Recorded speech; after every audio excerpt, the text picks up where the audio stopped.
I'm not an animal lover, but here's the story of how I ended up buying a horse in Finland. Last summer, my partner asked me if I wanted to go to Eastern Finland. He knows that I'm crazy about travel, so anytime there's a possibility to go somewhere, I'm always up for it. So I immediately said yes. I should have been suspicious as to why we were going to Eastern Finland. I like to travel even with no reason, so I'm always happy to go anywhere. But my partner is not crazy about travel, so he's not likely to want to go somewhere for no good reason. Prior to the trip, he made a few throwaway comments about seeing a horse online that looked really nice, and that since we were in the area, maybe he would go by and have a look at this horse. When I say horse, I mean actually a baby horse, a foal. We went at the end of July, and the horse, or let's say the foal, was born on the 1st of May. So it's May, June, July. So it was about 3 months old when we went. Actually, I decided that I didn't want to go out to this farm. I think it was raining, the weather was really bad. And my thought of going out to some stables to look at a horse didn't really appeal. So I just decided to stay in the hotel and let him go instead. We only spent one night in Joroinen, and actually the next morning he got up and went to go to the stables to see the horse a second time. While we were driving home, I could tell he really liked this horse. He really liked the demeanor and the size and the color. And I thought, I don't know, that's a bit strange. He's so enamored with this horse. And probably 1 or 2 days after we got back, he let it slip that he was thinking that maybe he would like to buy this horse. Anyway, I could see how much he was really interested and really wanted this horse. So I said to him, look, if you want to buy the horse, go ahead and buy the horse. So he contacted the breeder and we ended up buying the horse. I'd seen several videos of the horse because the breeder was regularly sending videos of the horse. Obviously, she's trying to sell it. And it looked like a fine horse, but to be honest, what do I know? But he's very well acquainted with horses and knows what is a good horse, and had said that, yes, this was an exceptional horse. And so, yes, we ended up buying it. The agreement for the purchase of this horse was 8,000 euro was what we paid. And we were going to leave the horse with the breeder for the next 3 years for it to grow and develop.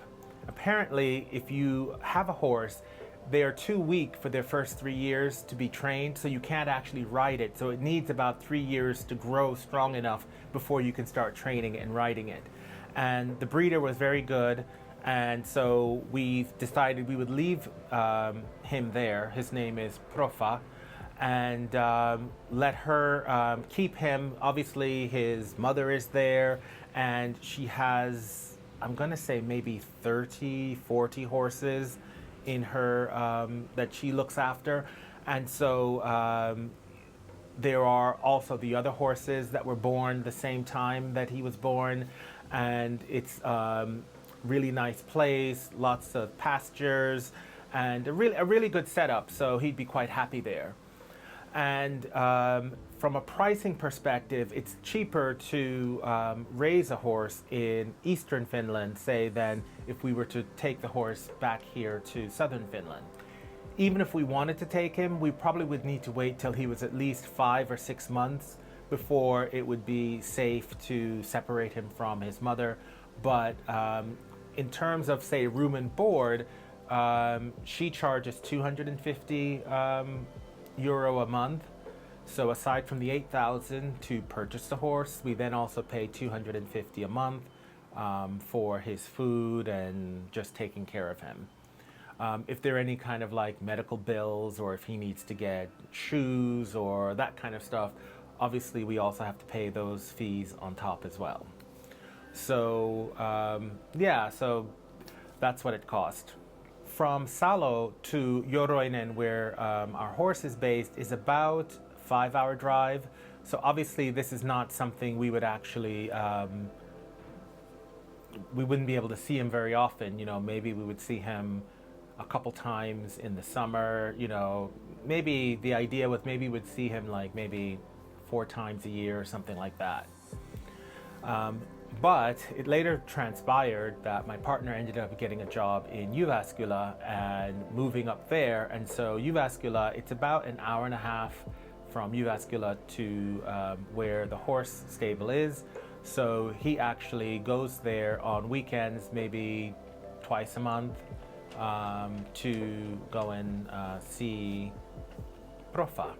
As a non-animal enthusiast, I didn't know anything about horses, but I've been learning a few things as time has gone by with owning a horse. So the first thing I learned is that, like I said before, normally the horse stays with the mother at least 5 months, 6 months better, just so that it isn't too traumatized to be removed from the mother. So another thing I've learned about is how the breeding process works. So the person we bought Profa from is a breeder, so she keeps a stable of breeding mares that she then produces new foals every year. So as soon as Profa is born, I don't know if she waits a week, 2 weeks, a month, I'm not sure how long, but she then impregnates the mother again, and the cycle starts over again. I'm trying to think, I think it's maybe 11 months is the gestation period.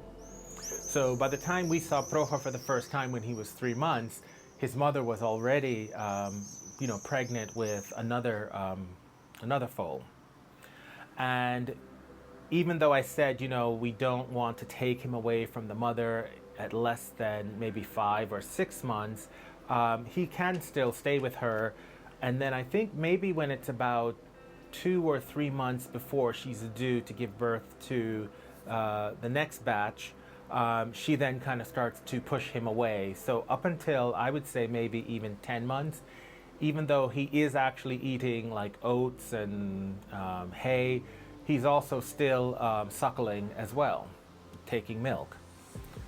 So that's something I didn't know about. The way the breeder runs her establishment is that she keeps the mares and the young foals together, and then all of the stallions, the male horses, are kept at a different location. So while we were there, Profa was in the stable with his mother, let's say the same stable with his mother, but what she does is that she puts some of the younger horses together. So like the mother has her own, like, say, pen in the stable, and then she might put 2 or 3 of the foals that were all born in the same year together. So they're near their mothers, so they can smell and they can sense that they're nearby, but they're not in the same pen as the mother. And then at about 1 year old, the males are then removed and taken to another location, and in that other location she has them further separated. So I think like maybe 1 and 2 year olds are together, and then maybe 3 and 4 year olds are together, and then the 4 plus are with the adults. So she has some kind of separation like that. About a week ago, it was now finally the summertime, and when they put the horses out into the pastures, where they're no longer in the stable most of the time, and they're just sent outside into kind of the open fields where they can run around and eat grass and play and do whatever horses do. Now at this stage, when it comes that it's the new season, now that our horse is just over 1 year old, he was about 1 year and 2 weeks old, it was time to move him to the other pasture where the males are. So he was moved in someplace with the 1 and the 2 year olds. And so that went really well, and he seemed to be really enjoying his new home. Unfortunately, the second day that he was there, the breeder called us to say that actually he had had an accident. He had gotten his back leg somehow stuck into the fence and ended up tearing a tendon and cutting the bone really badly. We had him sent to the vet, and the vet confirmed our worst thoughts, and the injury was too severe and we had to put him down. This has been a really sad and traumatic time. You know, nobody wants to see that. It was really, really disappointing. You know, these things happen, accidents happen. And yeah, we're a bit distraught. We're not really sure what we're going to do. He has been put down. The day he was discovered, we took him to the vet that same day, or the breeder took him to the vet that same day, and based on the vet's recommendation, he was put down. So what does that mean about what we're doing about horses? Actually, I have no idea. Anyone that's seen my disaster video, that one is in the countryside, and one of the ideas that we had was that actually we would actually take him there in the summer, and we might, you know, it's actually a pretty big lot, and there was a stable that was nearby, and one idea was that, you know, we would board him at that stable, but during the day we might ride him down to the house and keep him in the backyard, and he can kind of have his own space where he can, you know, eat and jog around. And then end of the day, we would probably take him back up to the stables just so he could be around other horses and didn't spend too much time by himself. So I don't know if we're going to get another horse, or if this whole encounter means that that's it, we're not getting any more animals. I have no idea. Yeah, that's my story about buying a horse and having it for just over, actually, he lived just over 1 year. We've had him for about maybe 10 months. Sorry it was such a sad story, but I just thought I would explain what it's like to have a horse in Finland. Thanks for watching this week's video, and I will see you next week. Bye-bye.